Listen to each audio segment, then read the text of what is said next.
इसलिए व्यसन कहते ही आसक्ति को है। व्यसन माने लत, बुरी आदत।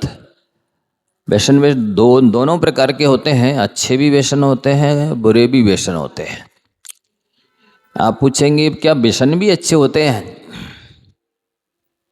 तो हाँ, व्यसन भी अच्छे होते हैं। जैसे गुरु और प्रभु की सेवा का व्यसन, ये भी व्यसन है। गुरु और प्रभु की सेवा का व्यसन, स्वाध्याय का व्यसन, ये व्यसन स्वर्ग और मोक्ष को ले जाने वाले, इनमें आसक्ति होना चाहिए। गुरु और प्रभु की सेवा में, भैयावृत्ति में, आहारदान इत्यादि में और स्वाध्याय में अति आसक्ति होनी चाहिए। बाकी के जितने भी व्यसन हैं, जितने नशे जहान में सभी विनाशे ज्ञान, और बाकी जितने भी नशे हैं, बुरी आदतें हैं, लतें हैं, वे सब सम्यक ज्ञान का नाश करते हैं, सद्बुद्धि का, विवेक का नाश करते हैं। इसलिए उन सभी व्यसनों से बचना चाहिए। जैसे कि आपको बताया कि यदि आपका पापड़ के बिना नहीं चलता है तो ये आपके लिए व्यसन का रूप ले लेगा, और ये अकेला पापड़ की आसक्ति भी आपको नरक में ले जा सकती है। कि चावल के बिना, कि नमकीन के बिना, कि मीठा के बिना नहीं चलता है, कि फलाना फल या कोई भी चीज़ है, पहनने की, उड़ने की, खाने पीने की, रहने के लिए, लगाने के लिए, इसलिए कोई आसक्ति नहीं होनी चाहिए।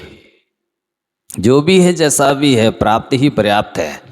यदि आप हर स्थिति में चला लेते हैं, हर स्थिति में प्रसन्न रह लेते हैं, तो बहुत अच्छे इंसान हैं, अच्छे धर्मात्मा, अच्छे साधक हैं, अच्छे एक नेक व्यक्ति हैं।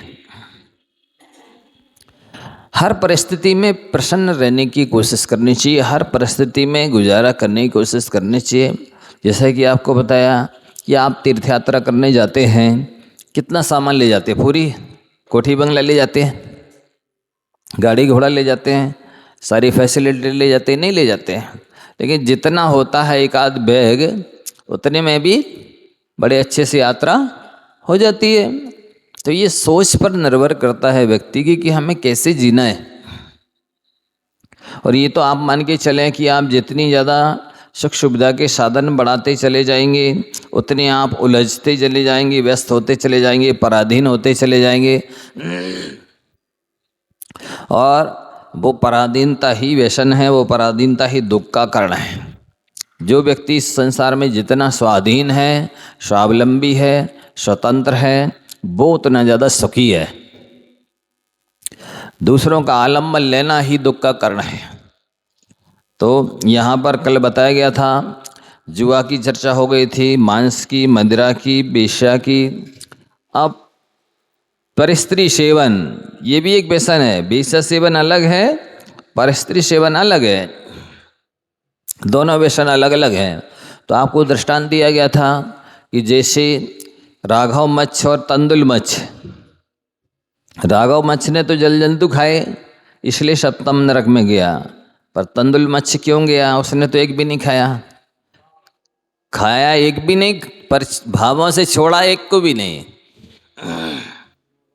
भावों से खाता रहा, भाव करता रहा खाने के कि यदि इसके स्थान पर मैं होता इतना बड़ा, तो मैं एक को भी नहीं छोड़ता, सबको खा जाता। ये भाव करने मात्र से जब वो सप्तम नरक चला गया। और दूसरा दृष्टांत आपको दिया कि रावण केवल सीता का हरण किया था, भोग नहीं किया। हरण करने मात्र से, भाव करने मात्र से नरक में चला गया। 3 खंड का अधिपति, प्रतिनारायण, कामदेव जैसा सुंदर, सब कुछ होते हुए भी और नरक में चला जाए, कितने खेद की और आश्चर्य की बात है।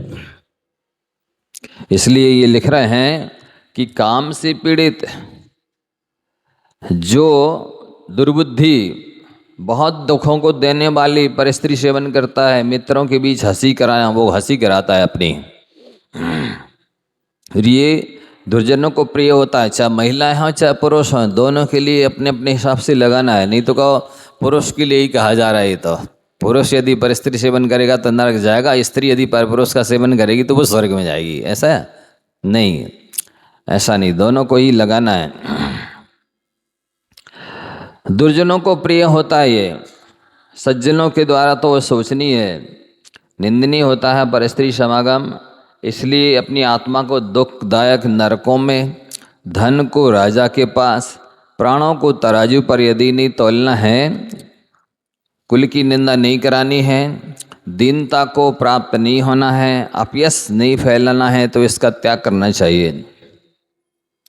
जिस दुर्बुद्धि मनुष्य ने पर स्त्री समूह का उपभोग किया है, उसने संसार में अपनी अकीर्ति को, अपयश को स्थापित कर दिया है, अपनी कुल में कलंक लगा दिया, स्याही पोत दी है, चारित्र को ही तिलांजलि जलांजलि दे दी है, पूरी तरह छोड़ दिया है। पर स्त्री सेवन करने वाले का कोई संयम, कोई चारित्र नियम नहीं माना जाता।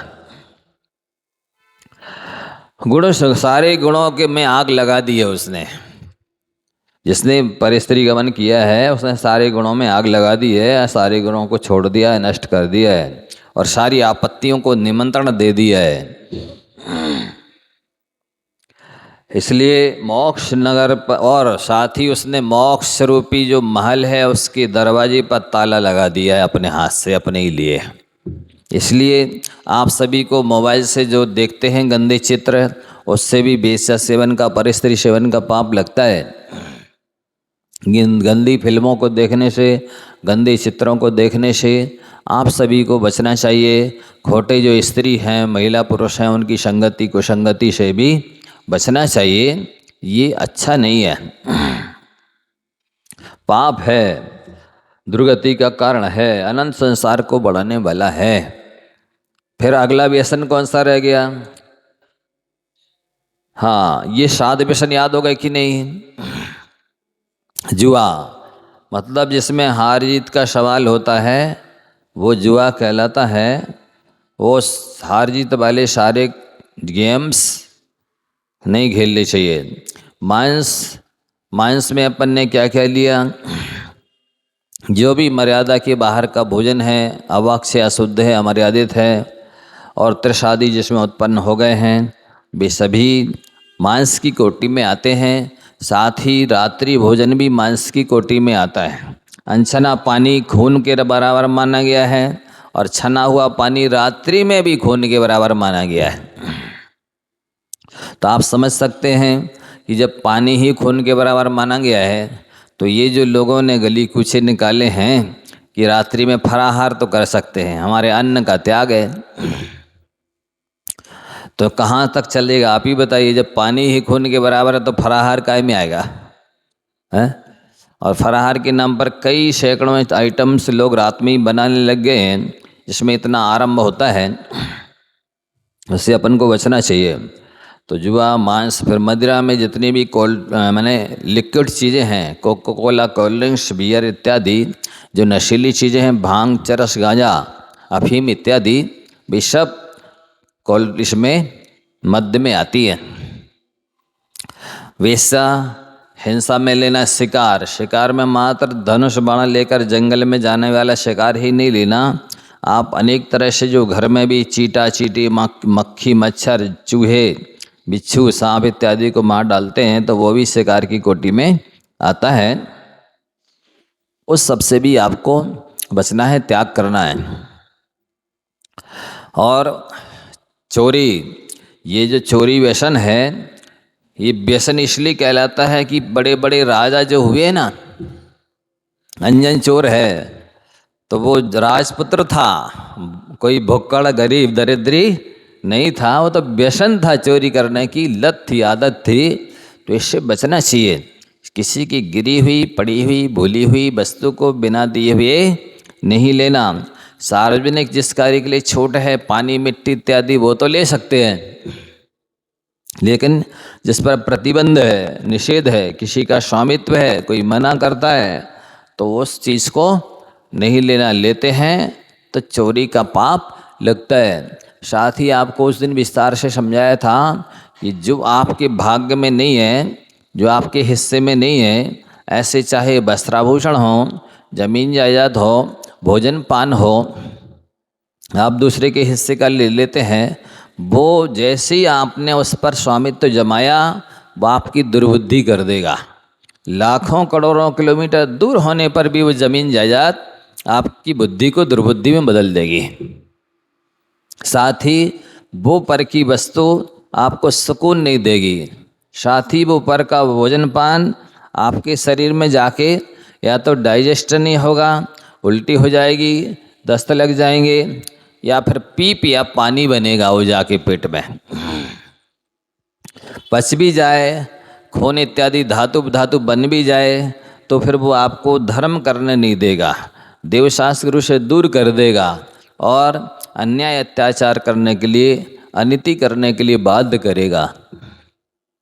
इसलिए दूसरे के हिस्से की जमीन जायदाद, वस्त्राभूषण, भोजन पान, कोई भी चीज़ हो उसको तो आप जहर के समान समझिए, काले नांग के समान समझिए, अग्नि की तरह समझ करके दूर रहिए।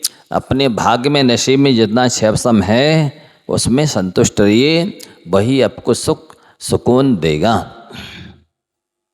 और परस्त्री सेवन से बचिए। साथ ही शास्त्री के लिए भी जब कहा गया है कि 10 लक्षण 16 कर्ण अष्टानिक रविवार अष्टमी चतुर्दशी जो पर्व के दिन हैं उसमें ब्रह्मचर्य से रहना चाहिए।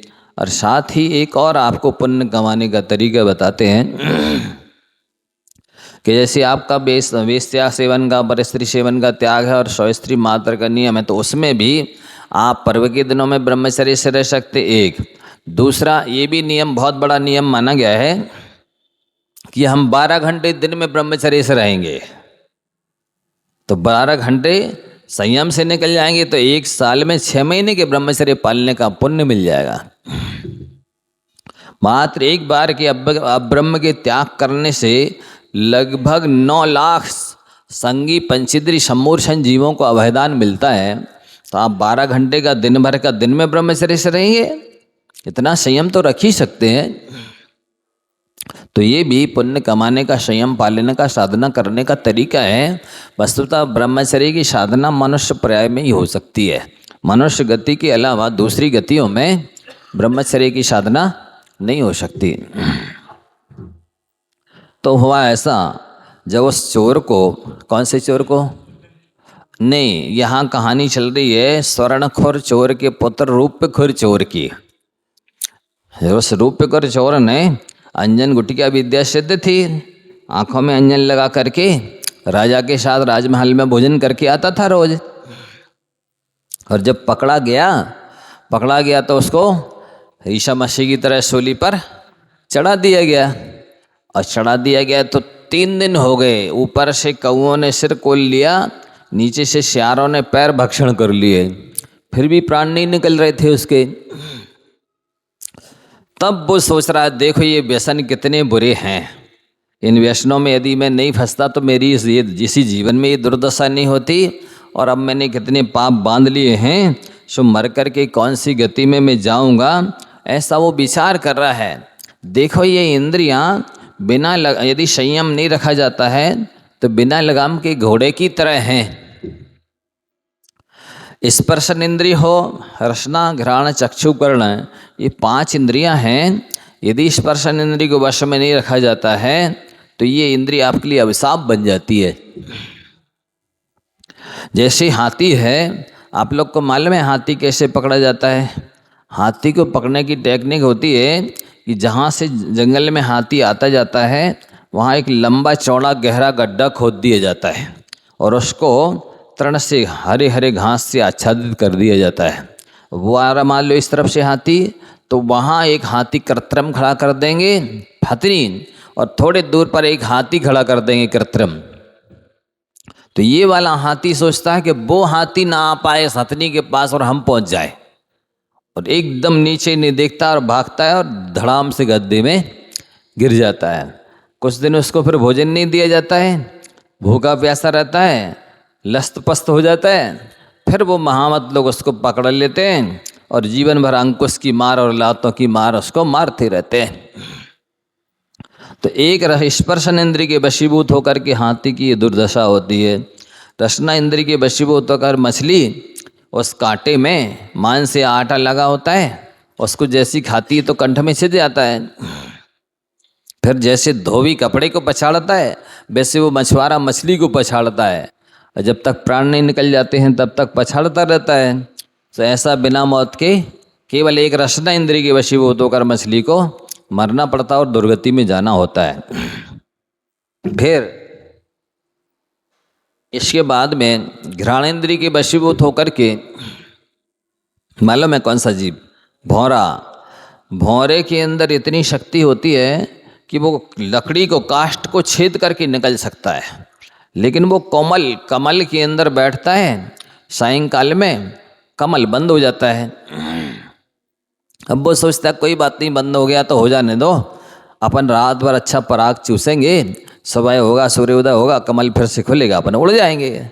और बस होता यह है कि हाथी आता पानी पी दे तो उस कमलिनी को भी लपेट के खा जाता है। तो घ्राणेन्द्रिय के वशीभूत होकर के भौरा भी अपने प्राण गंवा देता है। चक्षु इंद्रिय के वशीभूत होकर के पतंगा दीपक की लौ के पास आता है, उसको अच्छी लगती है लौ, लाइट, प्रकाश, बार बार पास में जाता है। जैसे उसका शरीर जलता है दूर होता है, फिर जाता है फिर दूर होता है, हर बार उसका शरीर झुलसता रहता है, जलता रहता है, अंत में अपने आप की प्राणों की आहुति उस दीपक में दे देता है। तो चक्षु इंद्रिय के वशीभूत होकर के वो पतंगा अपने प्राण खो देता है।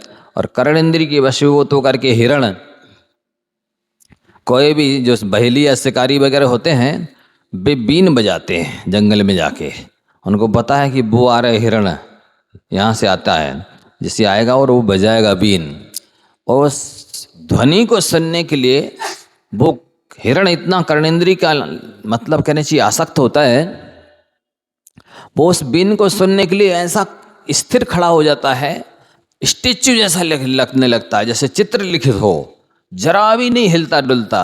बस फिर शिकारी लोग उसको शिकार कर देते हैं, मार डालते हैं। तो एक कर्णेंद्रिय के वशीभूत होकर के हिरण अपने प्राण गंवा देता है। अथवा सांप का भी दृष्टांत आता है, जैसे बीन बजाते हैं सांप एकदम यूं नाचने लगता है, स्थिर हो जाता है, और फिर वो सपेरे पकड़ करके छोटे से पिटारे में जिंदगी भर बंधन में पराधीन रखते हैं। ना भरपेट भोजन पानी मिलता है, ना स्वाधीनता स्वतंत्रता, सब खत्म हो जाती है। तो इस तरह एक इंद्रिय के वशीभूत जीवों की ये दशा है।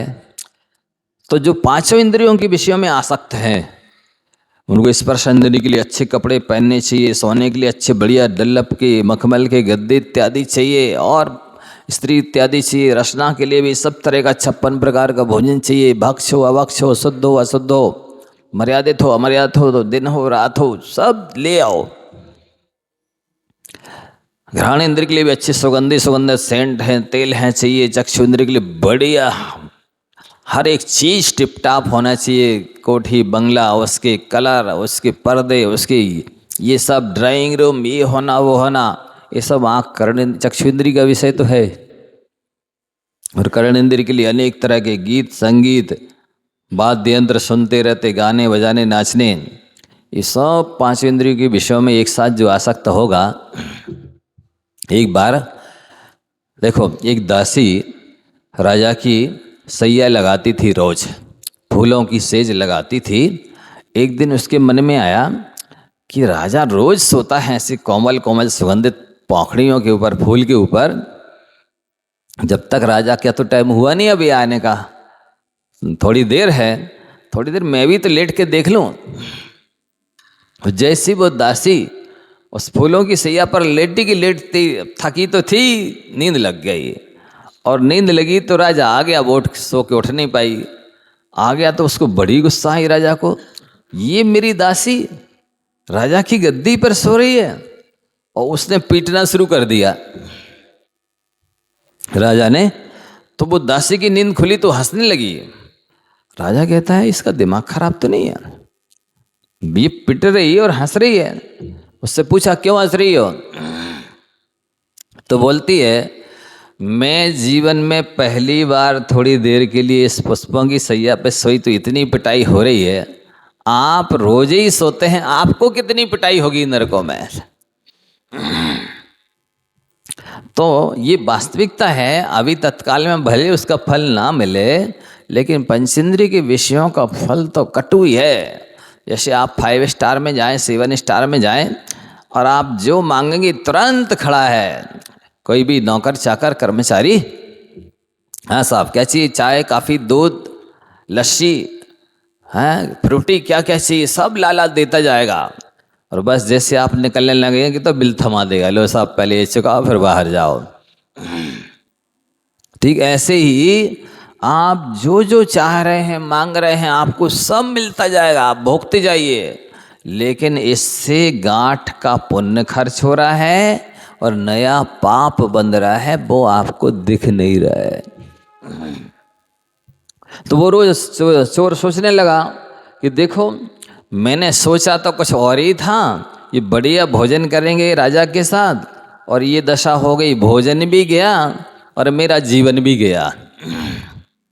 अब मुझको इस तरह से सूली पे चढ़ा दिया गया है और मैं तड़फ रहा हूँ, प्राण निकल नहीं रहे हैं, प्यास लग रही है। देखो भाग्य कैसा है, आप जो सोचते हैं वो नहीं होता है और जो नहीं सोचते हैं वो हो जाता है।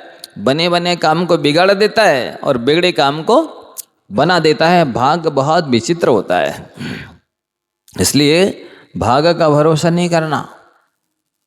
लगती है तकदीर को जब ठोकर गंभीर, राजा फिरता रंक बन रानी भरती नीर। क्या बोला? लगती है तकदीर को जब ठोकर गंभीर, राजा फिरता रंक बन रानी भरती नीर। राजा रंक भिखारी बन जाता है, करोड़पति रोड़पति बन जाता है और रानी भरती पानी दूसरों का। मतलब कर्म कहां से कहां पटक दे व्यक्ति को, कहां नहीं जा सकता। जब पड़ते कर्मों के फेर, मकड़ जाल में फंसते शेर। मकड़ी के जाल में शेर फंस जाएगा। हाँ, कर्म में ऐसी क्षमता है, मकड़ी के जाल में शेर को फंसा देता है। इसलिए आप सब लोग पुण्य बढ़ाते रहें, पाप से डरते रहें, तभी आपका भविष्य उज्जवल होगा। अन्यथा ये 7 व्यसनों में जो व्यक्तियों की दुर्गति हुई उनके दृष्टांत याद रखेंगे आप लोग। जुआ खेलने में 5 पांडवों की दशा सुन रहे हैं? देखिए जरा, धर्मराज कहलाते थे युधिष्ठिर, धर्मराज युधिष्ठिर कहलाते थे, लेकिन दूसरों की चाल में चक्कर में आ गए, मायाचारी में फंस गए और जुआ खेलने के लिए, मनोरंजन करने या टाइम पास करने के लिए बैठ गए। फिर कैसा ताव आया, हारते हारते राज सिंहासन हार गए, पूरा राज हारने के बाद में मुकुट भी हार गए, फिर भाइयों को लगा दिया, खुद को भी दाव पे लगा दिया, द्रौपदी को भी लगा दिया। देखिए जरा कैसा इसका ताव तैस होता है। व्यक्ति जब खेलने के लिए आप बैठ पाता है ना, फिर उसको होश नहीं रहता है, नहीं अगली बार तो जीती जाएंगे, अगली बार तो जीती जाएंगी, अगली बार तो जीती जाएंगी, ऐसा सोचता रहता और सब कुछ हार जाता है।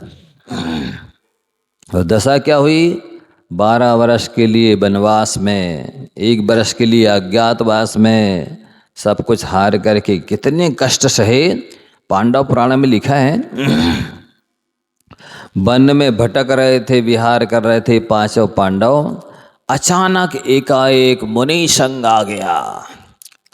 ऐसे प्रसन्न हुए 5 पांडव मुनिराज के दर्शन करने, जैसे चिंतामणि रत्न मिल जाने पर कोई दरिद्री प्रसन्न होता है।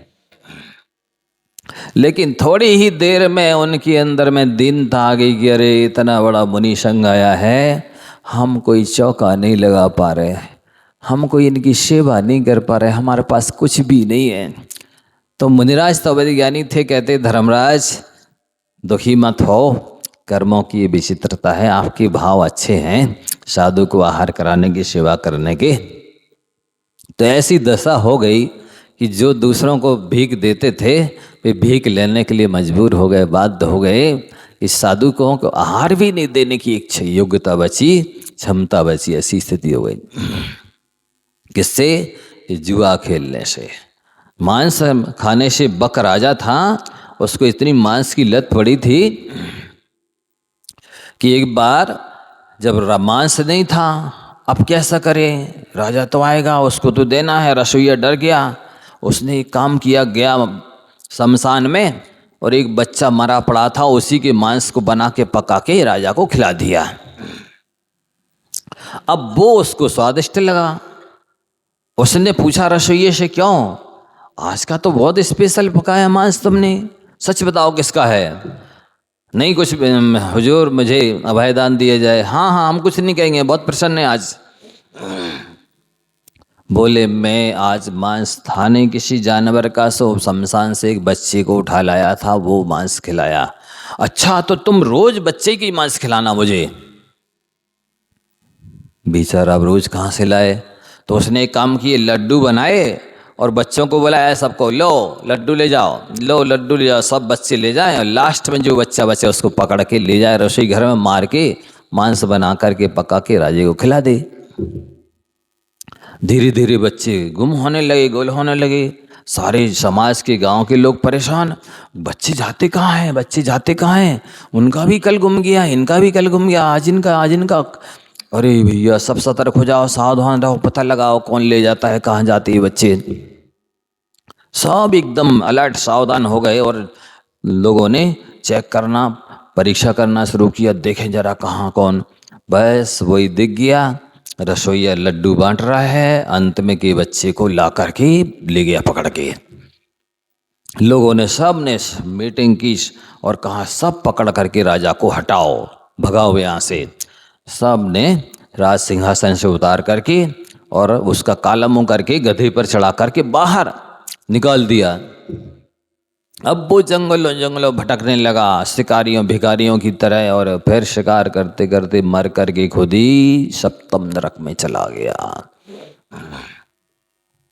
तो ये मांस भक्षण का व्यसन, जुआ में पांडव, मांस में बकराजा, मदिरा में यदुवंशी, मालूम है दीपायन मुनि के ऊपर जिन्होंने पानी, वो देखिए जरा,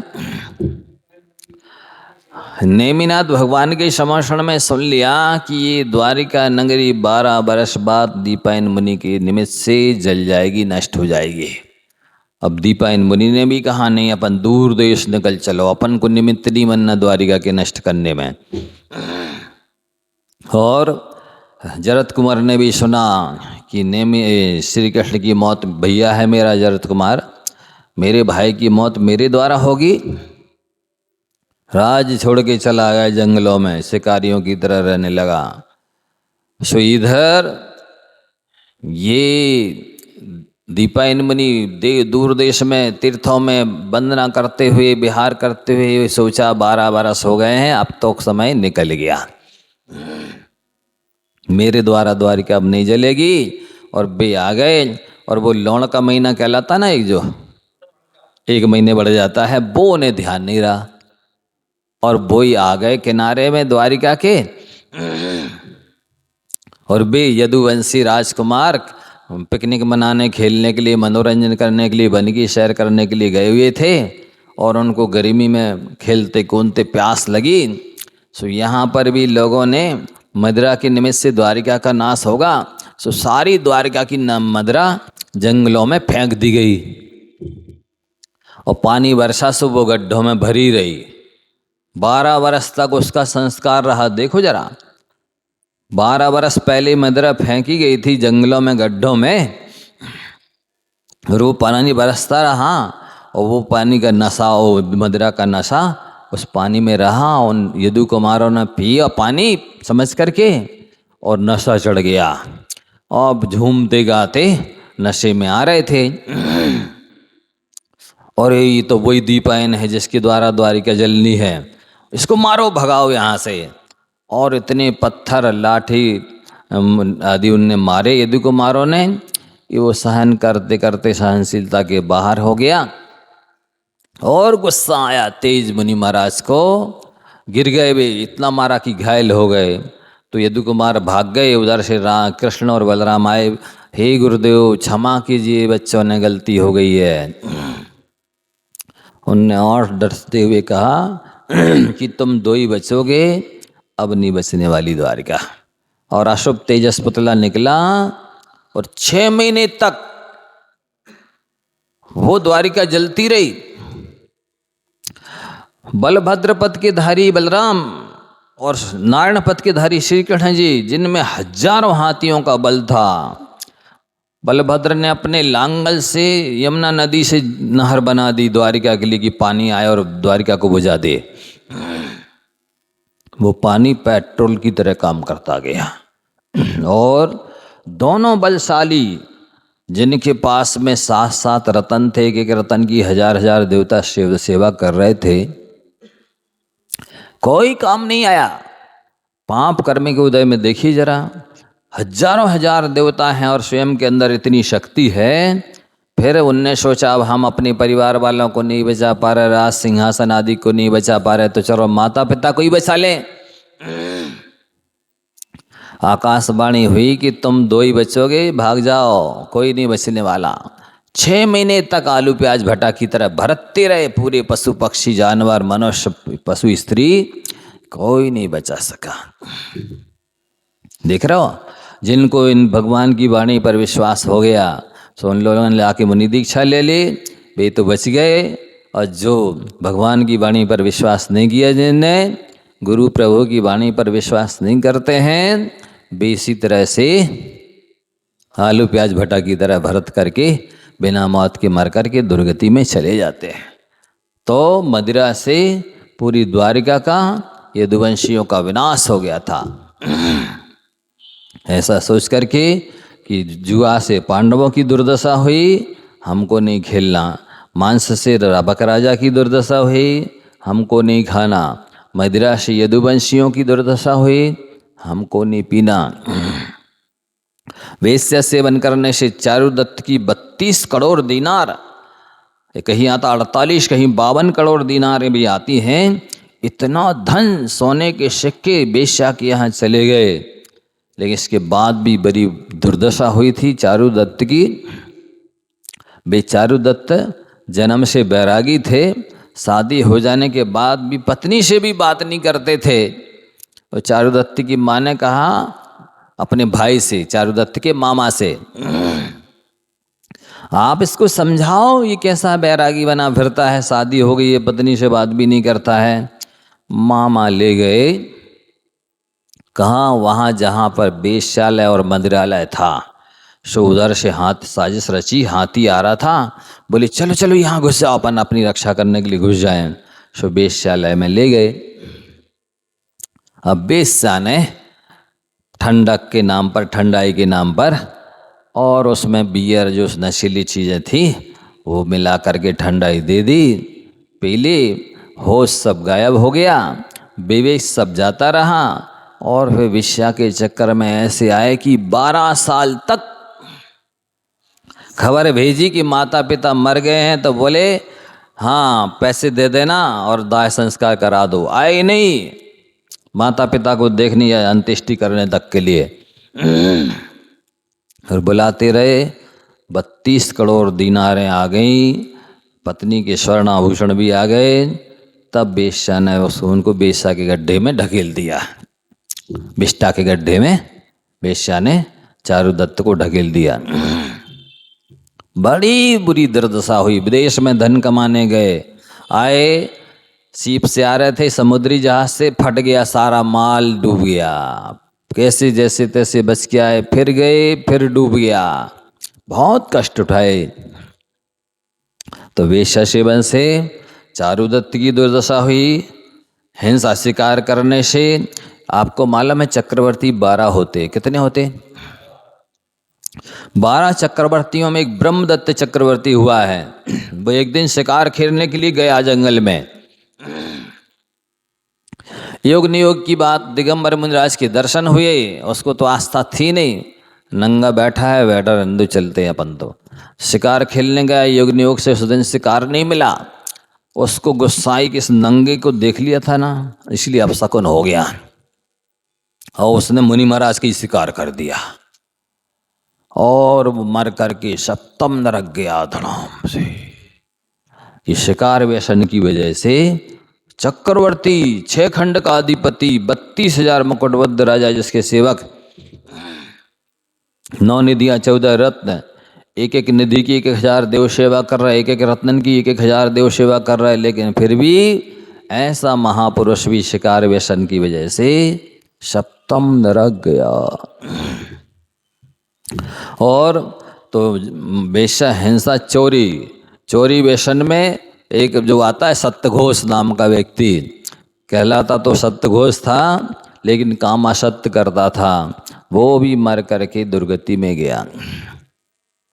और परस्त्री सेवन में रावण आप सब जानते ही हैं कि उसने केवल हरण किया था, भोग नहीं किया था, पर उतने मात्र से भी वो नरक में चला गया। तो इस तरह व्यसनों की बारे में विचार करके अपन को व्यसनों का त्याग कर देना चाहिए। आप सब लोगों के समझ में आ गई हो तो मन में संकल्प कर लो आज से 7 व्यसनों का त्याग, अन्यथा नरक की तो तैयारी हो ही रही है।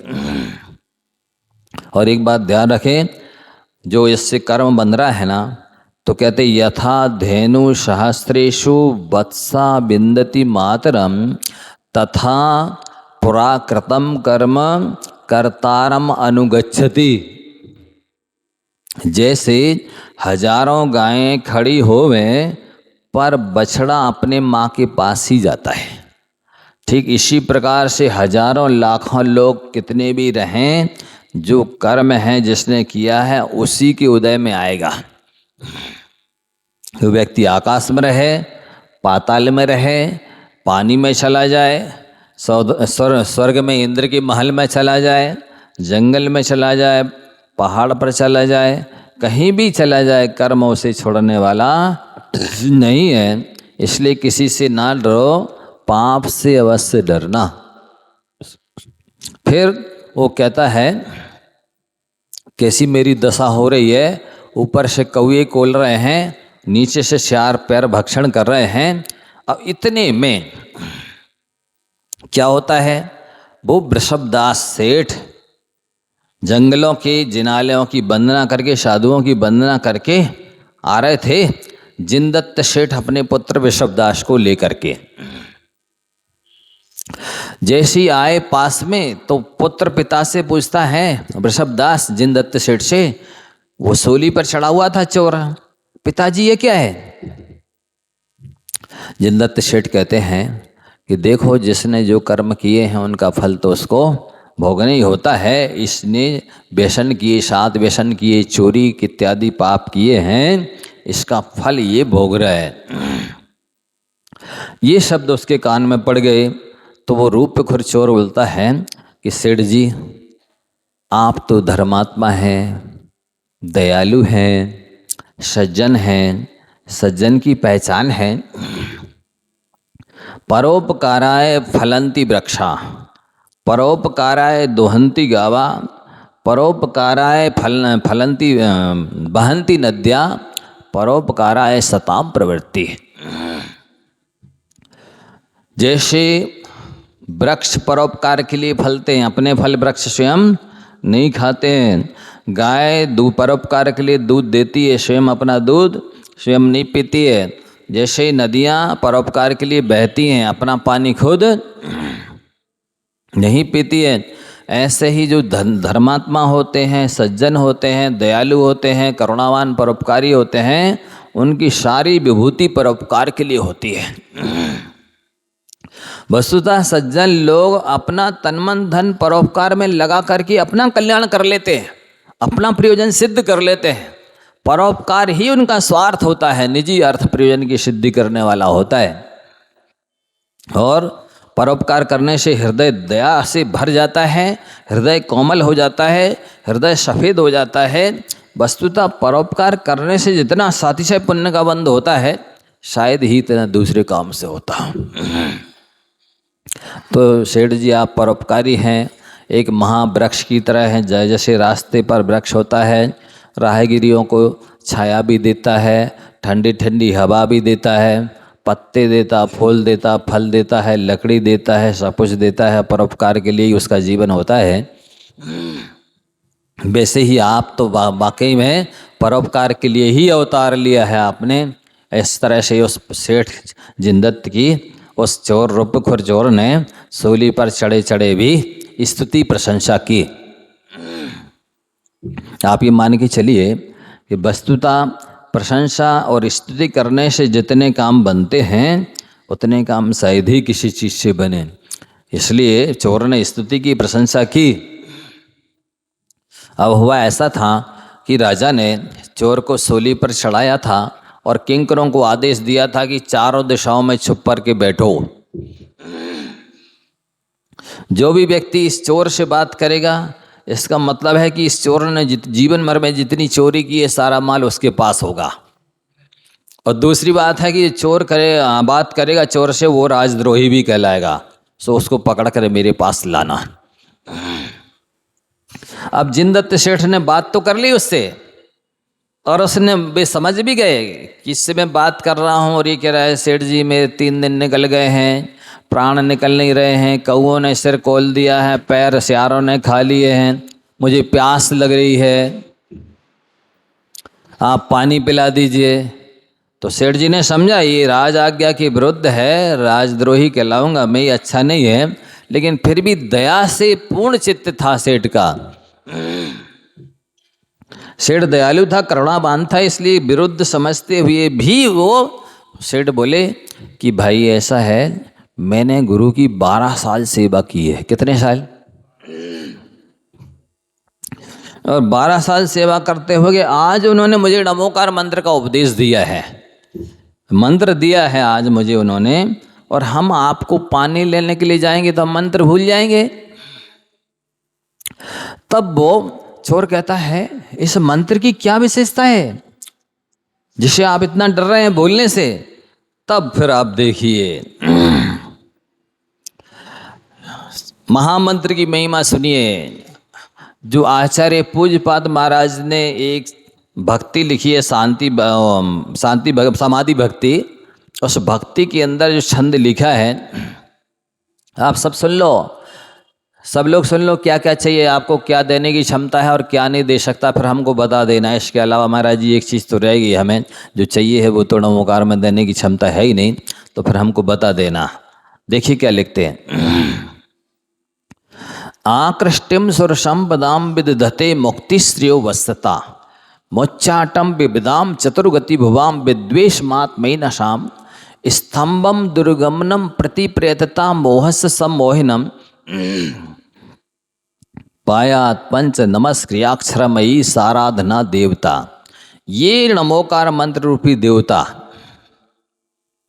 जो पढ़ता है उसको भवनवासी व्यंतर ज्योतिषी के अलावा पूरे 16 स्वर के स्वर्गों की विभूति, 9 ग्रेव्यक की विभूति वैभव, 9 अनुदुष की, 5 अनुत्तर विमानों के वैभव को खींच करके दे देता है।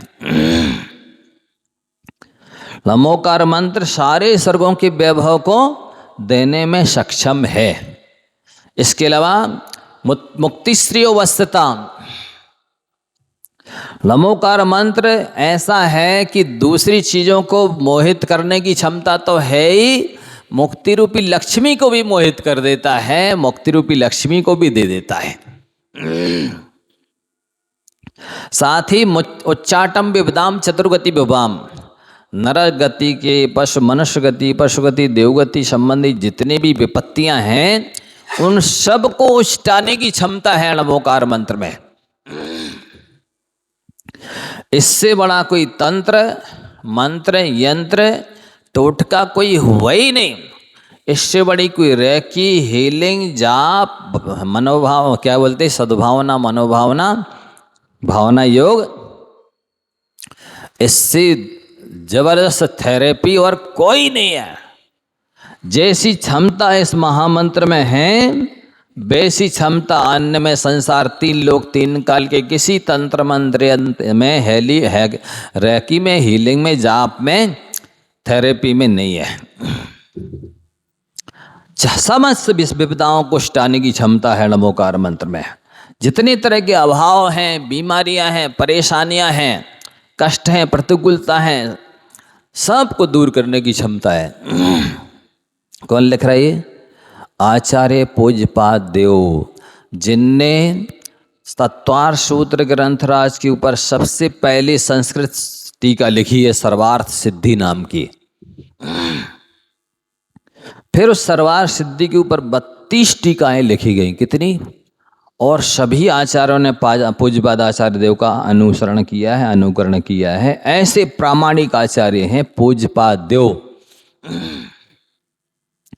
जिनके लिए कहते हैं विद्या सिद्ध थी अंजन विद्या, उनको भी पादुका विद्या कि पैरों में लेप लगाते थे और आकाश में चले जाते थे। ऐसी क्षमता जिनके पास थी। और जिन्होंने मन की शुद्धि के लिए इष्टोपदेश और समाधि तंत्र ग्रंथ लिखे, वचन की शुद्धि के लिए एक व्याकरण ग्रंथ लिखा, काय की शुद्धि के लिए एक आयुर्वेद का ग्रंथ लिखा, ऐसे महान आचार्य जिनने संस्कृत में 13 भक्तियां लिखी हैं, उनमें से एक समाधि भक्ति है। उसमें वो लिख रहे हैं कि ये नमोकार मंत्र सारी विपत्तियों को दूर करने में सक्षम है। और लिख रहे हैं विद्वेष महात्मयी नशाम, आत्मा में लगे हुए अनादि काल के अनंत अनंत कर्म, उन सब से द्वेष करता है। मतलब नमोकार रहेगा आत्मा में या फिर कर्म रहेंगे, दो में से एक कोई रहेगा।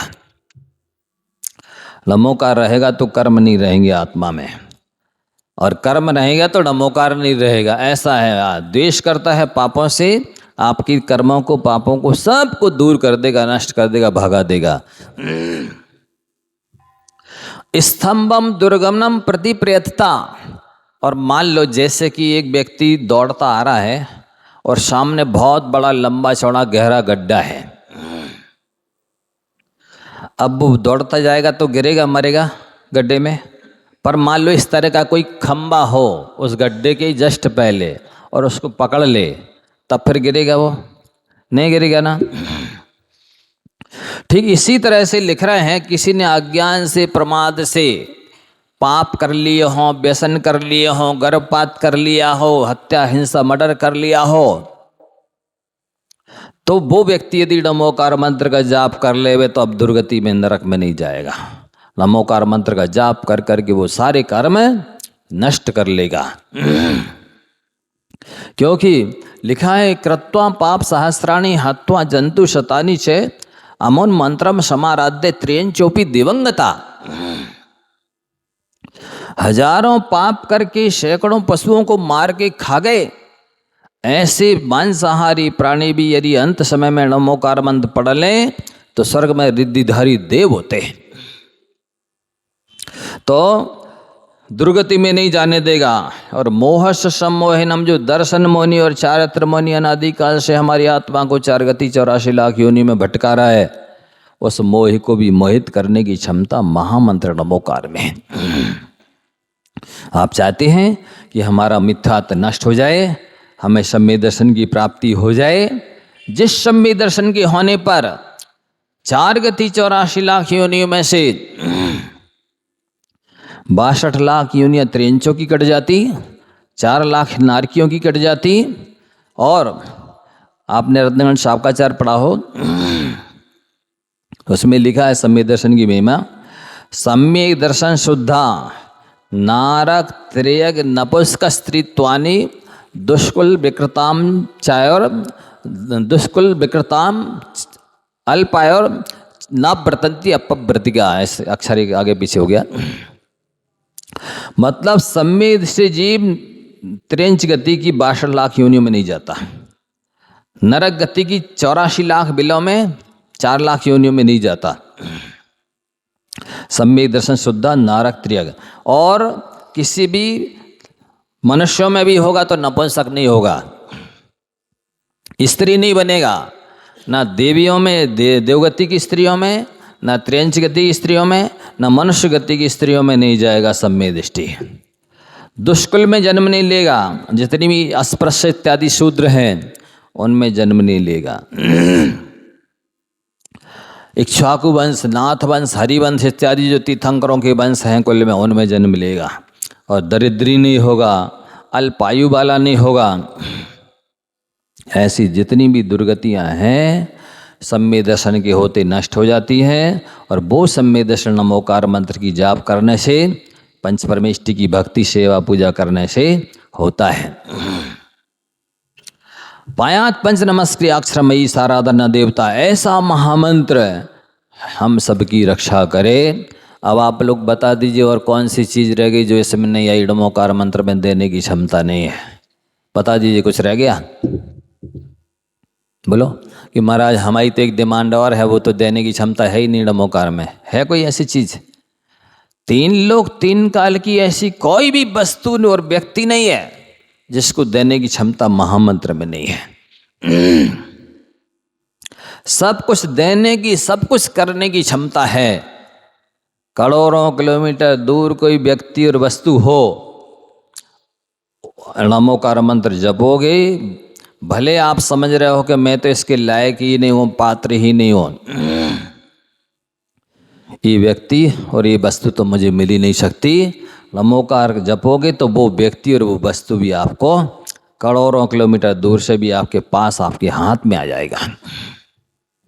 ऐसी क्षमता इस महामंत्र में है, बशर्ते कि आपको श्रद्धा होनी चाहिए, विशुद्धि होना चाहिए, एकाग्रता होनी चाहिए।